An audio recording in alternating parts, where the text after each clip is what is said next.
প্রথম থিসেমিনি 4:13 একটু মনোযোগ দিয়ে শুনবো। কিন্তু হে ভাতৃগণ, আমরা চাই না যে যারা নিদ্রাগত হয় তাহাদের বিষয়ে তোমরা অজ্ঞাত থাকো, যেন যাহাদের প্রত্যাশা নাই সেই অন্য সকল লোকের মতো আমরা তোমরা দুঃখার্ত না হও। কেননা আমরা যখন বিশ্বাস করি যে যিশু মরিয়াছেন এবং উঠিয়াছেন, তখন জানিও ঈশ্বর যিশু দ্বারা নিদ্রাগত লোক দিগকেও সেই রূপ তার সহিত আনয়ন করিবে। কেননা আমরা প্রভুর বাক্য দ্বারা তোমাদিগকে ইহা বলিতেছি যে আমরা যারা জীবিত আছি, যারা প্রভুর আগমন পর্যন্ত অবশিষ্ট থাকিব, আমরা কোন ক্রমে সেই নিদ্রাগত লোকদের অগ্রগামী হইব না। হালেলুয়া। কারণ প্রভু স্বয়ং আনন্দধ্বনি সহ, প্রধান রব সহ এবং ঈশ্বরের তুনিবাদ্য সহ স্বর্গ হইতে নামিয়া আসিবেন, আর যারা খ্রিস্টে মরিয়াছেন তাহারা প্রথমে উঠিবে। হালেলুয়া। পরে আমরা যারা জীবিত আছি, যারা অবশিষ্ট থাকিব, আমরা আকাশে প্রভুর সহিত সাক্ষাৎ করিবার নিমিত্তে একসঙ্গে তাদের সহিত মেঘযোগে নীত হইব। হালেলুয়া। আর এইরূপ সতত প্রভুর সঙ্গে থাকিব। Hallelujah, hallelujah.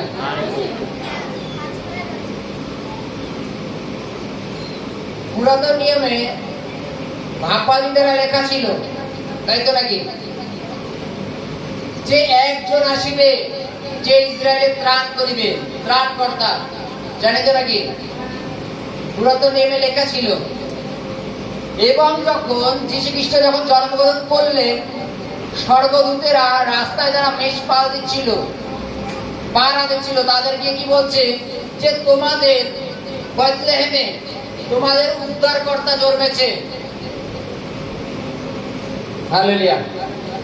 যে উদ্ধারকর্তার বিষয়ে লেখা ছিল পুরাতন নিয়মে যে তিনি কোন মনুষ্যের গর্ভে আসবেন, এবং বাইবেলে লেখা আছে কুমারী মেয়ের গর্ভে আসবেন। হালেলুয়া। কুমারী কন্যার, তাই তো। এবং সে জগতের উদ্ধার করবে। এবং তোমরা তাকে গিয়ে দেখো, সে কোথায় আছে? জাগ পাত্রে শোয়ানো আছে, গোয়াল ঘরে জাগ পাত্রে শোয়ানো আছে। এবং বাইবেলে লেখা আছে যারা পাল রক্ষা দিচ্ছিল তারা দৌড়ে গিয়ে দেখছে, হ্যাঁ সেই জাগ পাত্রে শোয়ানো আছে, তিনি হচ্ছে উদ্ধারকর্তা আমাদের। হালেলুয়া।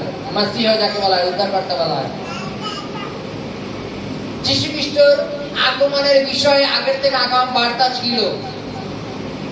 আর যীশু খ্রিস্টর পুনরাগমনের বার্তা বাইবেলে লেখা আছে যে তিনি আবার আসবেন। কিভাবে? মেঘযোগে। মেঘযোগে তিনি মেঘের রথে আসবেন এবং যত ধার্মিক আছেন তাদের তুলে নেবেন। হালেলুয়া।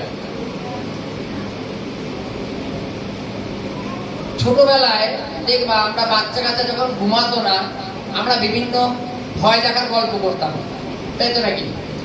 ভয় দেখার গল্প করবো, তাদের চোখ বন্ধ করে ঘুমাতে হবে। আর সেই গল্পগুলো ঢপ হলেও তারা বিশ্বাস করে নেয়, তাই তো নাকি? তাই তো নাকি? যদি সেটা ঢপ হয় তাও বিশ্বাস করে নেয়, কারণ সে ছোট তো।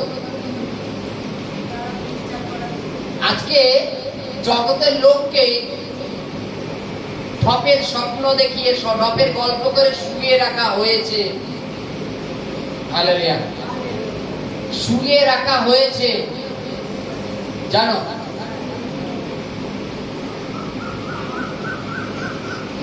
যীশু খ্রিস্ট যে মেঘযোগে আসবেন এবং তখন যে ভয়াবহ কাজ হবে, সেই কাজের বিষয়ে যে সমস্ত লোকেরা এগুলো পড়েছেন, শাস্ত্র সম্বন্ধে তারা জানেন। যীশু খ্রিস্ট জন্মের সময় পূর্ব দেশের থেকে কিছু পণ্ডিত তারা দেখতে দেখতে এসেছিল, জানো তো? জানো তো নাকি?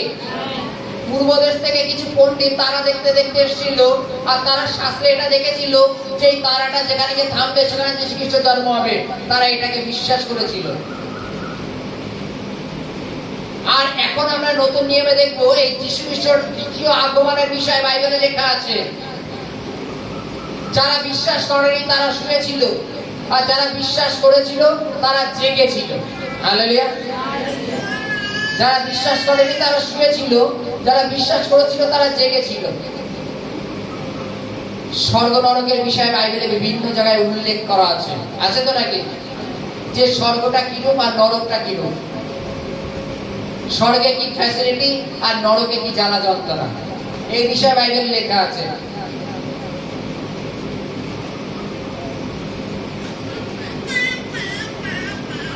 ছোটবেলায়, আজ থেকে মনে করো 20 বছর আগের গল্পই বলি, 20 বছর আগেও প্রত্যেকটা বাড়ির হালখাতার ক্যালেন্ডার হতো, জানো তো? হতো তো নাকি? তাতে জিপ কেটে দেওয়া, করাত দিয়ে চেড়ে ফেলানো, কড়াইতে ফেলে খুঁতি দিয়ে নাড়া, গরম তেলে ভাজা, এগুলো ছবি পাওয়া যেত, জানো?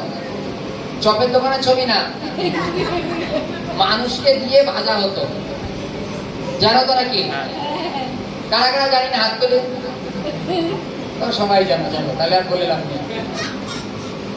তার থেকে কিছু চিহ্নিত আমাদের করা হতো, চিহ্নটা কি করা হতো? যারা পাপ করে তাদের একটু শাস্তি দেওয়া হয়, তাই তো নাকি? যার জিভে হয়তো পেরেক মারা হচ্ছে, আমরা হয়তো জিজ্ঞাসা করলাম যে বাবা এনার জিভের পেরেক মারা হচ্ছে কেন? বাবা বলতো ইনি বেশি কিস্তি মারতো, ওর জন্য এনার জিভে পেরেক মারা হচ্ছে। উদাহরণ দিয়ে বলছি। আচ্ছা, এনাকে গরম তেলে ভাজছে কেন? গরম তেলে ভাজছে কেন? ওরকম একটা দৃষ্টান্ত দিয়ে দিত যে এই বিষয়ে পাপ করেছিল জন্য তার এই শাস্তি। আর যদি আমাদের কেউ মারা যায় তখন আমরা কি বলি? যে আকাশের তারাটা দেখছে না, জল জল করছে, ওটাই তোমার যে মারা গেছে তিনি।